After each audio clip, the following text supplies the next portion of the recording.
Hey guys, how are you doing on this lovely morning? Hope you are all doing well and dandy. Today's big deep dive will take us once again to the housing market, or housing crisis as we are to be more accurate. The eye of Wall Street never rests to seek out any opportunity to squeeze out money, and based on new data that is coming out, it seems that we may have found their newest target. I want to thank Swapna Ramaswamy and Will Parker for their amazing work, which largely inspired me to make this video to bring to you guys. Before we start, let me quickly state that I am not a financial advisor, and that all content discussed in this channel is simply information gathered that I deem important for people to know, so that they can make informed decisions. All efforts are aimed to better understand the nature of the current market in anticipation of the greatest squeeze in financial history. Let's get started. The built-for-rent communities is a term that you are going to become familiar with over the next few years. New data suggests that through the artificial shortage of housing available for homebuyers, many are simply hanging their searches.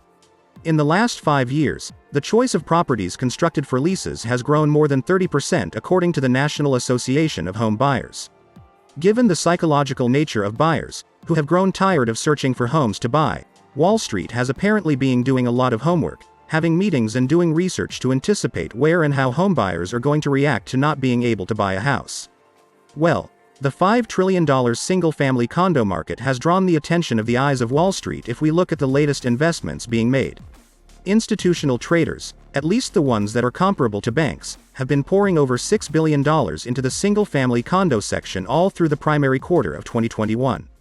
By comparability, the funding in each workplace and retail fell by means of over 40% year over year.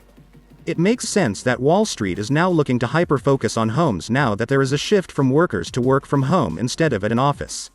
As such, single-family lease enlargement has been larger than 8.5% for the month of July of this year.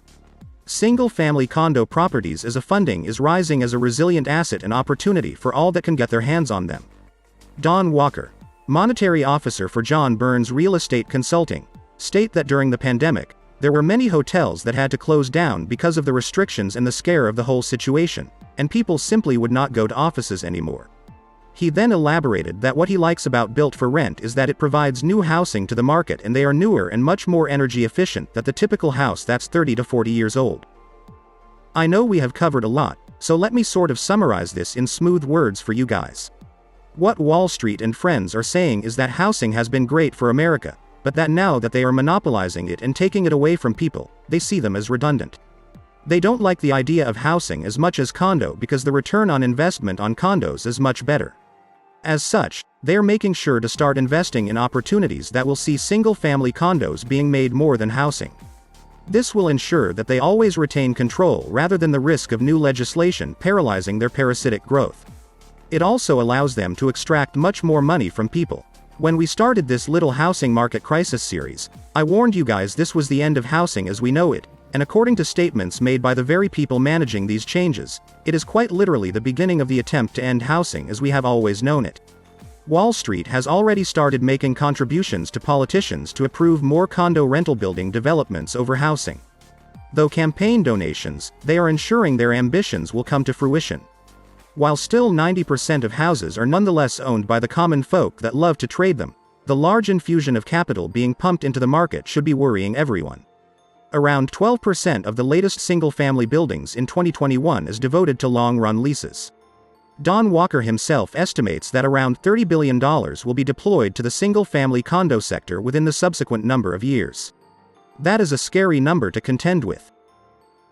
Economist leader for the National Association of Realtors Lawrence Runn explains the situation a bit more objectively for us. He states, and I quote, "High-income households would rather buy than rent.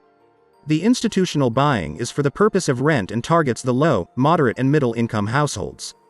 With the housing shortage, cash is king, and institutional buyers are preventing first-time buyers from entering the market and in a sense forcing the households to remain renters for a longer period. There you have it, folks.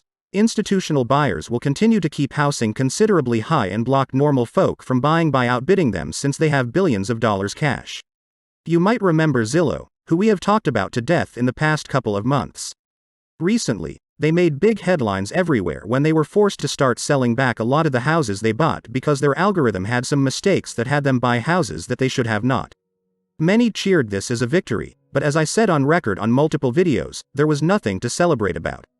Zillow is only one of many companies taking over the housing, and this was only a setback made by a technical error that will be fixed. Zillow is not just a bad actor who will not walk away never to return. Trust me, these people are drooling over the housing and condo markets. In fact, let's talk about Zillow and single-family rentals for a moment, because I want to give you the real details. Let's just be direct with the matter at hand. Big investment firms are looking to purchase a chunk out of the thousands of homes that Zillow Group is now preparing to unload as it dismantles its home flipping business. The firms that are buying are not interested in making revenue and profits from doing quick flips. Instead, they are aiming to capitalize on the business of acquiring homes to rent them out to families instead. 3 of the largest owners of single-family home for rent, Invitation Homes Incorporated, American Homes for Rent and Pradium Partners are reportedly considering bidding or are in discussions with Zillow about buying some of the inventory. This goes to show that, unlike what was the general public interpretation of events, the home inventory that Zillow had bought does indeed have plenty of value for the suits of Wall Street and friends. Young people spent a large part of the pandemic living with family according to statistics, and now that we are seeing a portion of them move out, there is a high demand for rental units. Something I want to point out that sickens me to my stomach is that you will see private sector analysts come and give statements saying that young people are interested in renting and that there is demand for it. They make it seem like newer generations have lesser or no interest in being property owners. This is simply and factually not true. The reason why younger generations are not looking to buy is because it's impossible to buy houses when your competition is a firm with endless cash that will outbid you by offering sometimes twice as much as you are willing to put down. It's not that there isn't demand out of interest, it's more that the demand has been cut short because Wall Street and friends rigged the game and made it impossible for anyone that isn't already well off to be able to buy good properties. Blackstone Group recently spent $6 billion to acquire one single rental landlord, which goes to show that they are now going after all condos and will try to ensure that future developments are more condos than houses, because that way their return on investment is greater and the risk management for future legislation makes them immune. Say that over the next decade or two, condo development grows 10 to 20%. As we have discussed, the amount of developments taking place is very small because big money is bribing politicians to slow down growth on cities so that they can artificially increase prices because of low supply. Due to this slow growth, the small development taking place has a tough choice to make. You can either make affordable housing or expensive housing which pays more. Condo buildings are right next to expensive housing, so which one do you think developers are going to be building more over the next couple of years? With little to no representation from our politicians, we stand undefended and alone and unprotected against the wickedness of Wall Street. Now, let me already make another future proposition, because I know it will happen. As this problem continues to grow, you will see the media start to shift the blame on younger generations, accusing them of laziness because they would rather rent than buy because millennials or the next generation simply doesn't want to mow the lawn or know how to use a screwdriver. Watch them put it on us on some petty excuse that is very triggering in order to drive conversation and divide the masses over pointless arguments while Wall Street laughs and claps while drinking a martini celebrating their victory. Always remember, your neighbor who voted blue or red isn't doing this. It's the same old parasites at Wall Street who play both sides in order to control us by giving us the illusion that it was your fellow neighbor who caused all this to go down. Divide and conquer is a very useful and effective strategy, so always be sure to follow the money to find the real culprits pulling all the strings. All in all, Wall Street is intended in destroying housing by forcing new development to be hyper-focused on condos for single-family units. They have already begun their plans by investing and buying out all big and major players in the markets by throwing cash at them. Once they have as many condos as possible, expect to see new developments to see a significant increase on condos instead of housing. Right now, the best weapon Wall Street has long-term is to drive newer generations to rent from the get-go. Having never experienced owning a house, in the long term, Wall Street will normalize renting as the preferred and standard practice, taking away all the benefits that come with owning property. Their plan is as malignant as it is genius. Awareness of this is our weapon to fight them off. I hope this video was informative to you guys. I know this one wasn't a hyped up video, but the truth is ugly right now and I want you guys well prepared and aware of everything going on so that you can make better informed decisions. Your job is to let me know down in the comments if this video was helpful, and if you got a good understanding of this. Feedback is crucial here, so let me know your thoughts, or at the bare minimum, if you can't do that, just hit the like so I know. If you want to support this channel, I have a Patreon link in the description, as well as some one-time donation links for Cash App and PayPal. Thank you again for being a part of this channel.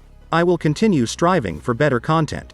Hope you keep having a great day, and I hope to see you later today on the recap video. Until then, keep on buying the dip and to the moon.